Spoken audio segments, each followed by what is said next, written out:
to talk about conflict. We want to talk about how do we make sure that our lives don't end up to a place to where we're fighting with one another. And let me just say this as a premise, that I don't get concerned about marriages that, fight. I get concerned about marriages that don't have conflict. Because those of you that don't have fights, or marriages that don't have fights, all you're doing is you're just stuffing it. You're just putting it all down. And one of these days, you're going to explode. And so we recognize that conflict is a part of marriage. But today, we hope to teach you from God's Word on how to fight fair. And I have brought my wife with me today. This is my wife, Shannon. Would you welcome her to the service here today?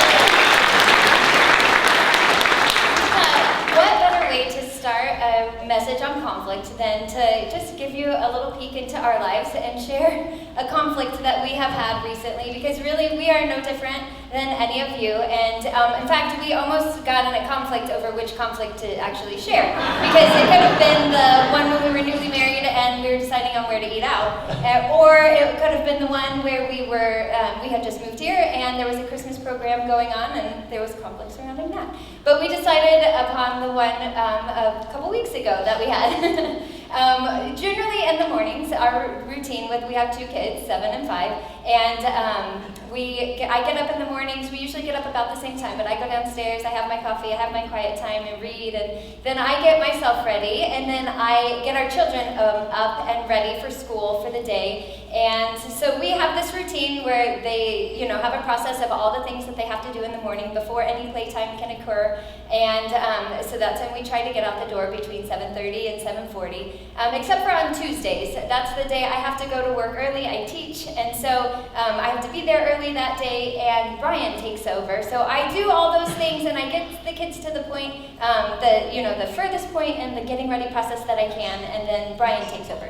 Yeah, now Shannon has like charts and graphs and, things that the kids all do with stars and lists and all this kind of stuff. I'm a student of leadership.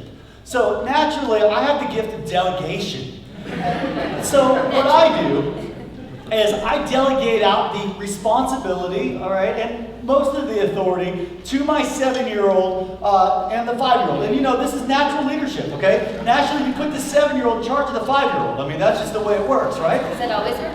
So on Tuesdays, she's got her way throughout the rest of the week. I have my way on Tuesdays. So the way it works for me is I wake up, we wake them up, and then I tell Sadie, hey, you know everything Mom tells you to do, all those charts, graphs, and stuff. Make sure all that stuff gets done. And then what I'm going to do is I'm going to be upstairs, and I'll be reading. I'll be doing all my reading that I need to do to make sure that, prepare for the day. And then I just yell down every now and then, Sadie, did you get any breakfast? And then she yells back up. She's like, yes, or no. And if she yells no, I'm like, hey, get any breakfast? It's time. Pour the milk. Don't spill any. We have like this little, thing going back and forth. And then what normally happens is Shannon has everything all laid out for them. So they put their clothes on. So before I go in to take a shower, I usually just tell them, hey, make sure you get all your clothes on. You got your shoes on? And then they respond back along the way. Then right after I get out of the shower, that's whenever I tell them, go to the car and buckle up.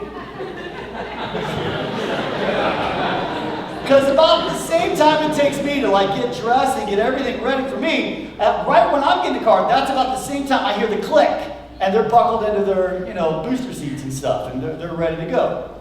Well, a couple weeks ago, things weren't going like normally planned in our plan. So what happens is I yell down, hey, you got breakfast? And they didn't have breakfast. Well, then I had to yell a second time. Hey, you got breakfast? No, we don't have breakfast. Then we had the lost shoe. Has anybody ever had the lost shoe incident happen to you before? So I'm running all over the house. Now I'm beginning to sweat because I can't find this shoe and they can't find the shoe. And then this is like the thing that really makes me flip my lid. So I get out of the shower, I yell down, get in the car, they're still looking for the shoe, and I go to put my hair gel in for the day, and I don't know what happened exactly, but Shannon had Braden in our bathroom. Usually the kids share the hallway bath, but that wasn't working. So Sadie had the hallway bath, and I told Braden, from now on, just brush your teeth in our bathroom. And so he had been doing that for a few days. And I wasn't aware of that. So what happened to me was I was getting ready to put hair gel. So I put hair gel, I look in the mirror, and I have toothpaste all over my hair.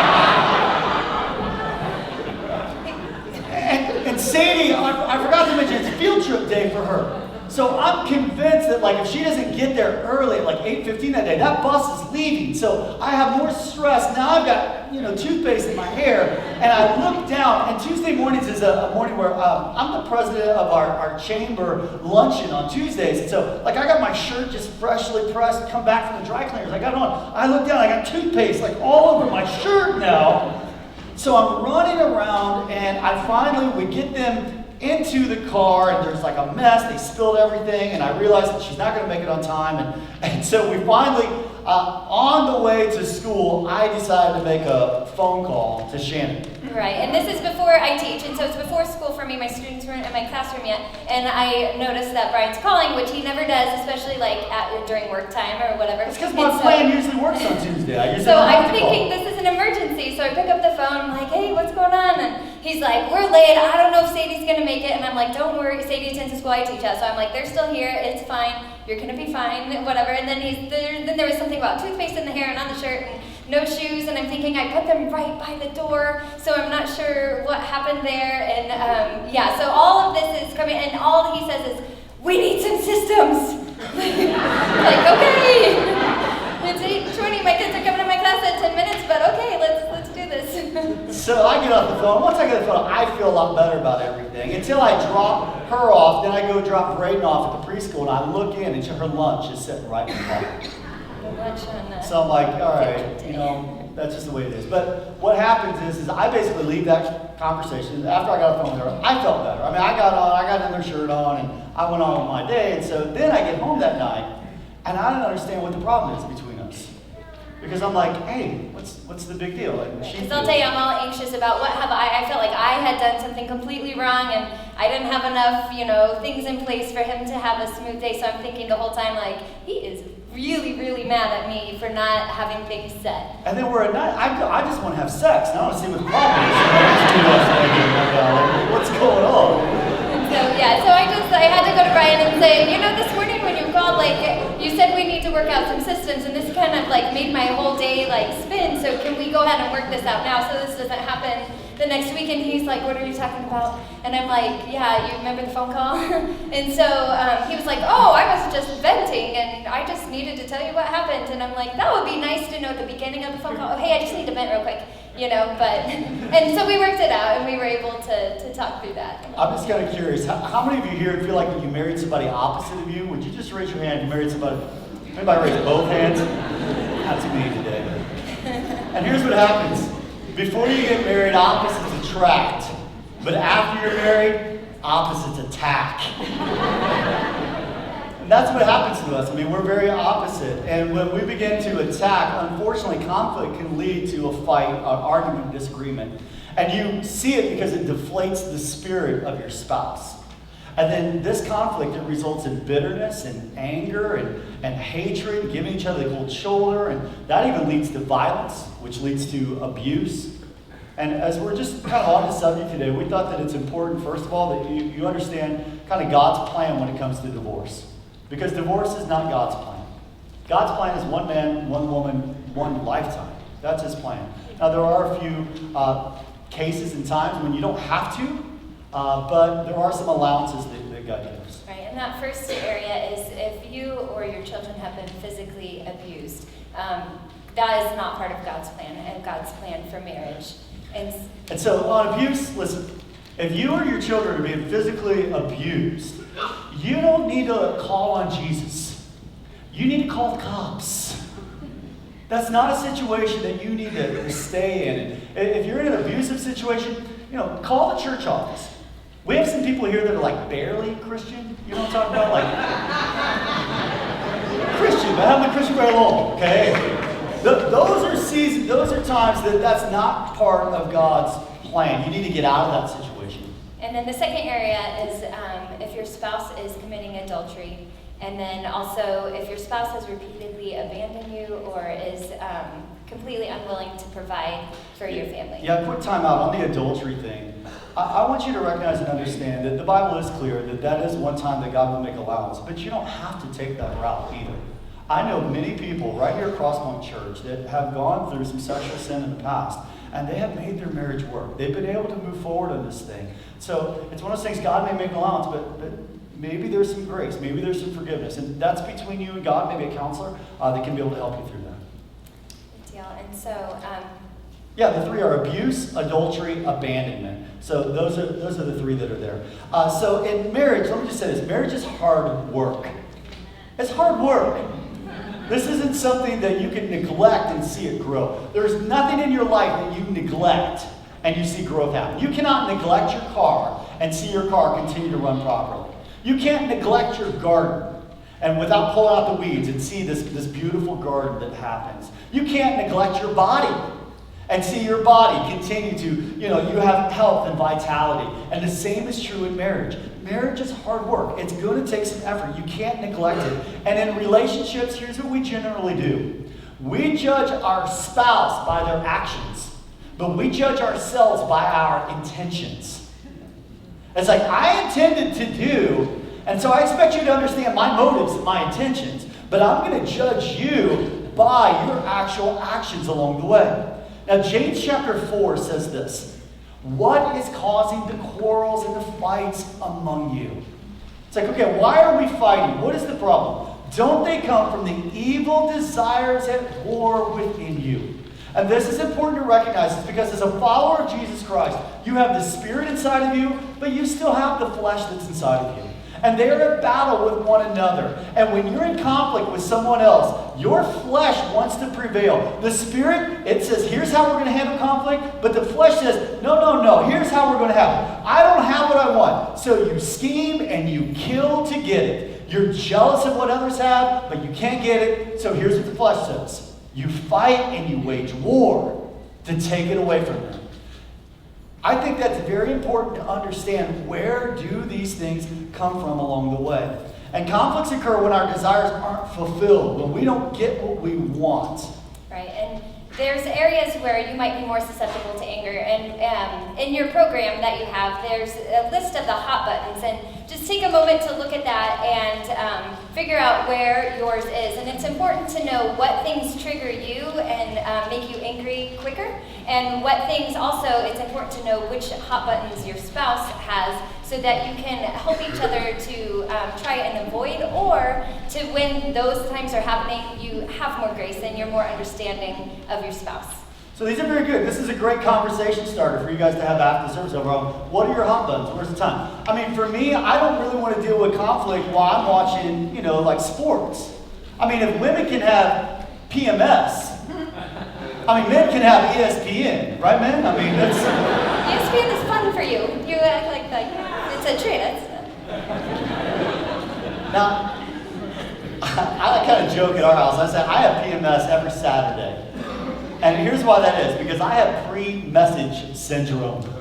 That's when we just get out of the house. And what I do is I take my responsibility that God has given me to lead and feed you here at this church very seriously. So when it comes to preparing messages and getting things ready, man, on Saturdays, man, I'm locked in. After we do our sports thing, it's like I'm working on the message, I'm crafting the message, I'm praying over the message, I'm praying over the weekend. And then I also feel that on Mondays as well. I have post-message syndrome.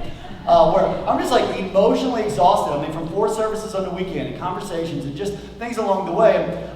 It's funny because for me, the weekends come around with amazing regularity. It's like, oh, got done with that message. Oh, I got another message. Okay, oh, it's time to do it again along the way. And I love what Jerry Seinfeld said. He said, the number one fear that Americans have, you know what the number one fear Americans have? Public speaking. You know what number 2 is? Death. So at a funeral, what that means is that most people would rather be in the casket than performing the ceremony.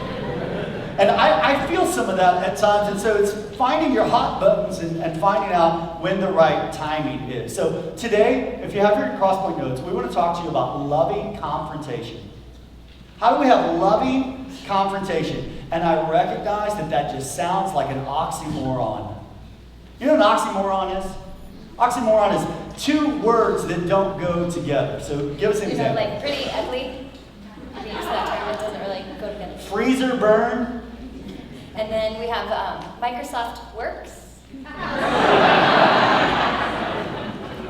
Here's one. Medical marijuana? A little too close to home. I'm in California. That joke wouldn't work somewhere besides California. And then we have government efficiency. Obamacare? No emails this week, all right? I love our president. I pray for our president, and that's what God's called us to do along the way. So let's talk about loving confrontation. If you're taking notes, point number one. So point number one is before you confront, examine the offense and ask, is it worth it? Okay, this is where you want to ask yourself, do I just need to get over this, or can I overlook this offense this time? And that was that phone call. It's like, did I really need to make that phone call to Shannon on the way? There's nothing she could do, and it's like I caused all this angst in her and anxiety in her when, is that a hill I really want to die on? I didn't need to die on that hill. Okay, Proverbs 19:11 says, sensible people control their temper. They earn respect by overlooking wrongs.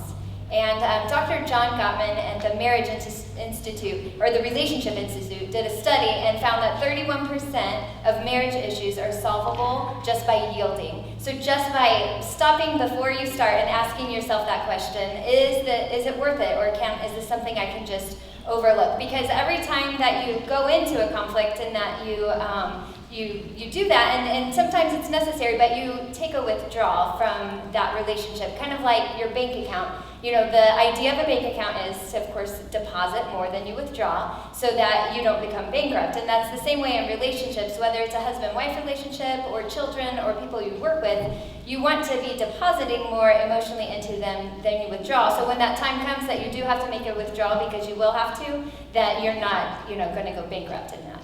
And man, this is important for us. I got a principle for us. I read this in a book in our radical mentoring group that I'm in by one of my mentors, Reggie Campbell. And he says this. He says, drop the rope. And here's what happens to us men sometimes. And we're telling a story. Has this ever happened to you? And she's like correcting the story. She's like, no, that didn't happen on Tuesday. That happened on Monday. And then you're going back and you're like, no, that was Monday. And next thing you know, you're arguing about like what day the actual story like happened. And sometimes it's like this tug of war rope, and it's like you're going back and forth. You're like, no, I'm right. You're pulling each other back and forth. And it's like, do we really need to fight over this? Sometimes, listen, just drop the rope, okay? Sure, it was Tuesday, okay? Go on with the story along the way, whatever it may be. Now, the second thing is this. You want to ask, is it worth it? But then, secondly, you want to consider your contribution to the conflict. Consider your contribution first. Matthew chapter 7, this is his greatest message that he ever preached. It's called the Sermon on the Mount. And here's what he says in Matthew chapter 7. Do not judge others, and you will not be judged. For you will be treated as you treat others. Now, this is very important, because the way you handle conflict in your marriage is how you're basically coaching your spouse how to handle conflict. It's how you're coaching your kids how to handle conflict. So if you're a yeller and a screamer, you're teaching your kids to yell and scream during conflict. You're teaching your wife, this is how we're going to fight. If you're one that gives the cold shoulder and just ices them out, that's what you're teaching your kids to do. That's what you're teaching your spouse to do. Listen, if you're a kind of person like horse trades, it's like, hey, I did this for you, now I expect you to do this back for me. Guess what? That's what you're teaching them to do as well. It says, for you will be treated as you treat others. If it takes a really long time for you to be able to reconcile the relationship because you've got to punish them, when it comes time for you to be forgiven, expect your kids and expect your spouse to take a really long time to reconcile that relationship, because they are learning to punish you just as you have taught them by the way that you have treated them in a relationship. It says the standard that you use in judging is the standard by which you will be judged. And I love Jesus' story. Jesus was hilarious when he preached and taught. He says, and why worry about a speck in your friend's eye when you have a log in your own? He's like, this is a little speck. It's like a little grain. And it's like you've got this little bitty thing in your eye. And it's like, why are you worried about this little thing in somebody else's eye? Jesus says, when you have a log in your own. Say, hey, you got some eye burger. You need to get that out of your eye. How can you think, Jesus says, how can you think of saying to your friend, hey, let me help you get rid of that speck in your eye, when you can't see past the log that's in your own eye? Jesus says, hypocrites, first, get rid of the log out of your own eye. Then you will be able to see well enough to deal with the little speck in your friend's eye. Oftentimes, we have to look at the conflict and say, what part do I play in this conflict? And for some of you, it may be a log. Maybe you're a big part of it. Or it may be a speck. And even if you are a speck, you say, I'm only 10% wrong. Well, you need to take 100% responsibility for the 10% that you were wrong. It takes 7 positive statements to erase 1 negative statement. Look at the log in your own eye. And the third thing is this: lovingly confront. Lovingly confront. So we're going to ask ourselves, is it worth it? Before you even engage in a loving confrontation. Then you're going to consider your contribution first. And then finally, you're going to lovingly confront. Now, our culture doesn't know how to lovingly confront. We learned how to confront from Carrie Underwood.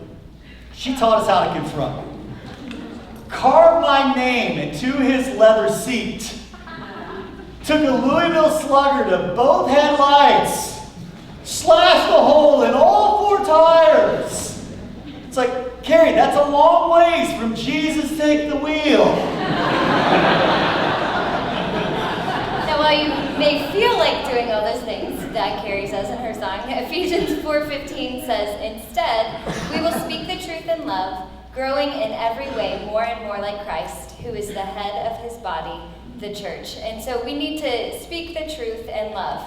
And but when we're doing that, we have to remember that truth spoken without love is just brutality. So if you're in a conflict with someone and you're just only sharing the truth of it, sometimes that comes across to them very harshly and in a brutal way. But also we have to remember that love without truth is just a waste of time, because you'll never actually get to resolving the conflict. So if you're going to fight fair, you have to be aware of the 5-finger knockout punch. There are 5 words. If you use these in conflict, it's like the knockout punch. You're not fighting fair. Here's one of the words. I'm going to give you all 5 of them. One word is the word fine. If you say fine, what that means is I'm right. Zip it.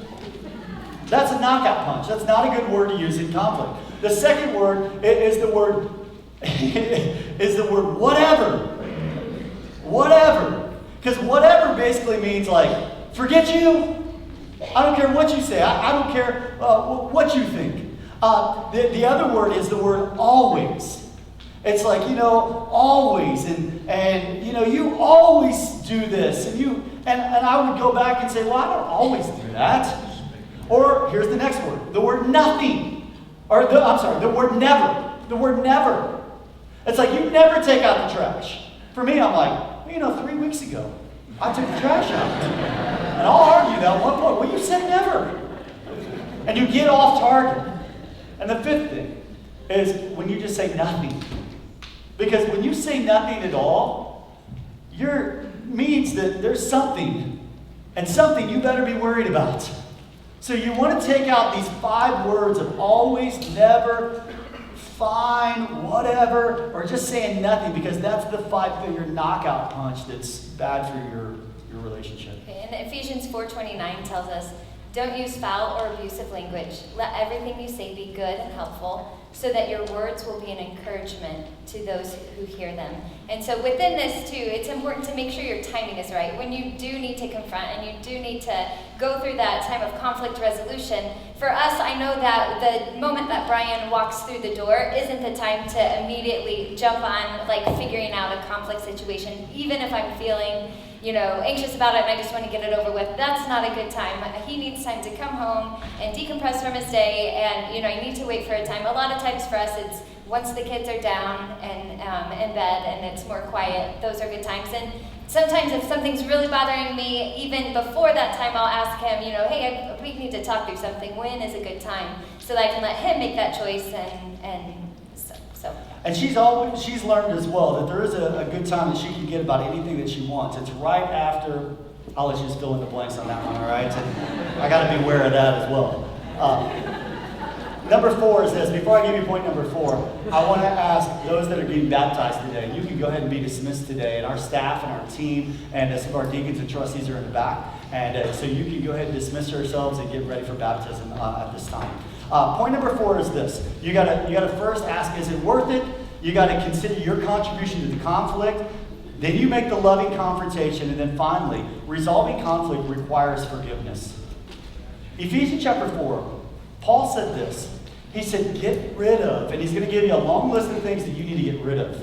And he basically is meaning, in the original context, the original Greek here, get rid of it as fast as you can. Get it off of you fast. Get rid of it. It's not healthy for you. Have you ever been walking in a backyard and you walked into a spider web? Anybody ever walked in the backyard and you walked straight into arachnophobia?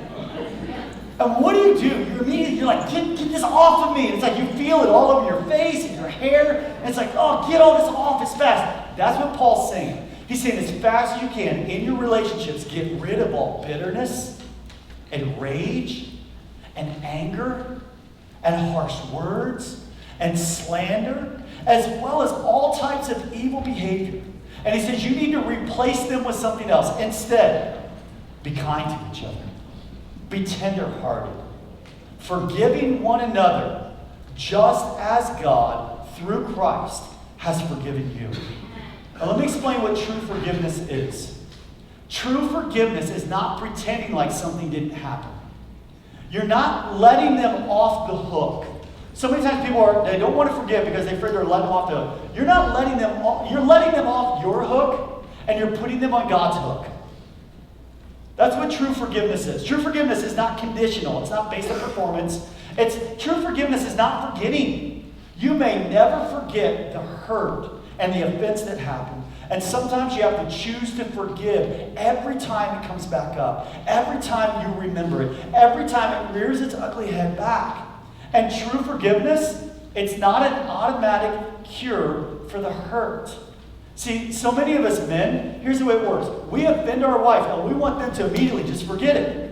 And we're like, listen, God forgave me. You should forgive me as well. Us men are wired up to fix it and say, just let it go. And we don't understand why they keep bringing it back up. Understand, it is going to take time to build that trust back. And I'm going to tell you how to build that trust back. Because there have been times that I have hurt the trust in our relationship, but you can build it back. Even if it's a big offense, there is a way to build it back. And I'll teach you how to do that in just a moment. But first, I want to teach you how to apologize. Because before trust can be built, there has to be forgiveness. And before forgiveness can truly happen, there has to be a sincere apology. Now, Shannon and I, we went to a marriage conference, and I want to encourage you to go to a marriage conference. Man, we're going to one in a few weeks, and we'd love to have you go with us as well. You can sign up on your connection card if you want more information about it. I call them tune-ups. You need one every year. It's good. Last year, we went to a conference with Gary Chapman. Gary Chapman was a marriage counselor, and he's fantastic. He's a fantastic writer. Some of you may be familiar with his book, The 5 Love Languages. How many of you read the book, The 5 Love Languages? Would you raise your hand? Many of you have. And if you're looking for a good marriage book to read, I would highly recommend The 5 Love Languages. It's a fantastic book. But he just came out with a brand new book, and we got to hear him live at our marriage conference we went to. And it's called The 5 Languages of Apology. And here's the premise of the book. Is that there are 5 different apologies. And some of us are programmed to only use one type of apology, and we don't understand how we keep apologizing and how they won't accept the apology.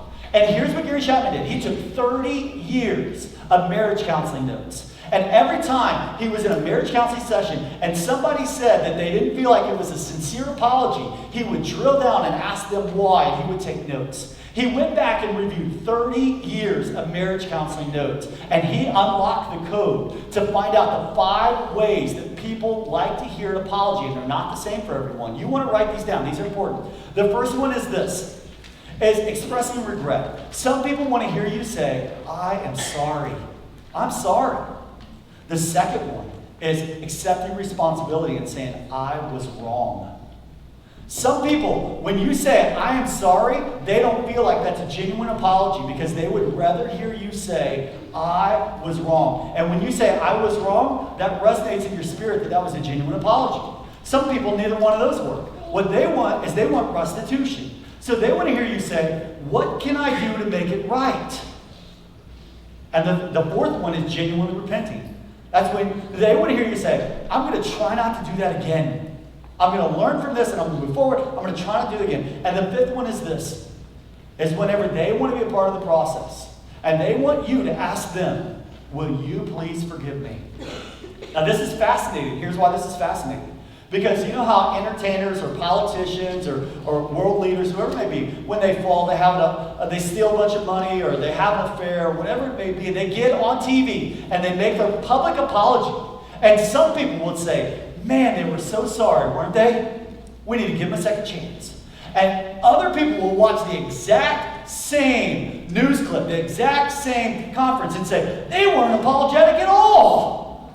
They didn't show any remorse at all. Why is that? It's because different people have different languages of apology. So you need to know what your spouse's apology language is. And there's a resource.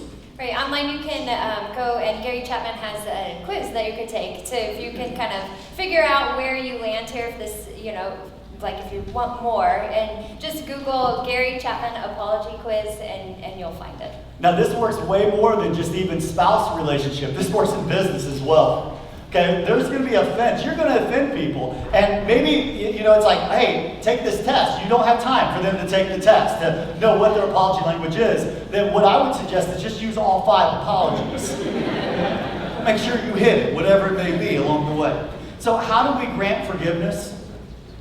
Stop asking the question, why? Why did you do this? And I don't understand. Why did this happen? See, there's no good answer this side of heaven. Why always keeps us rooted in the past. And if you stay in the why too long, it paralyzes you from moving forward. An attitude of letting go of resentment and vengeance. And that's the first step of building trust. Is first of all, a genuine apology. Stop asking why. And then we've got to forgive. I love the way that God forgives us. Micah chapter 7 and verse 18, and I don't have it on the screen. You might just write this down on the side because this is a powerful passage of Scripture. Micah 7 verse 18 through 20 says this. Where is another God like you who pardons the guilt of the remnant, overlooking the sins of his special people? You will not stay angry with your people forever because you delight in showing unfailing love. Once again, you will have compassion on us. You will trample our sins under your feet. And this is my favorite part. Here's what God does for our sins. And it says, and he throws them into the depths of the ocean, never to be found again. How awesome is that? I have oftentimes counseled couples that have gone through sexual sin, that have gone through, affairs, that have gone through some major things, to go to the ocean, to write out your sin. To write out your offense. Some of you are single. Maybe it's not a relationship thing, but there's some things that you feel guilt over. Maybe you go out by yourself and you write it all on a rock and you confess it and say, here's what I did. I'm so sorry. Man, I don't want this to happen anymore. Here's what happens. And for some of you, you might need a big rock.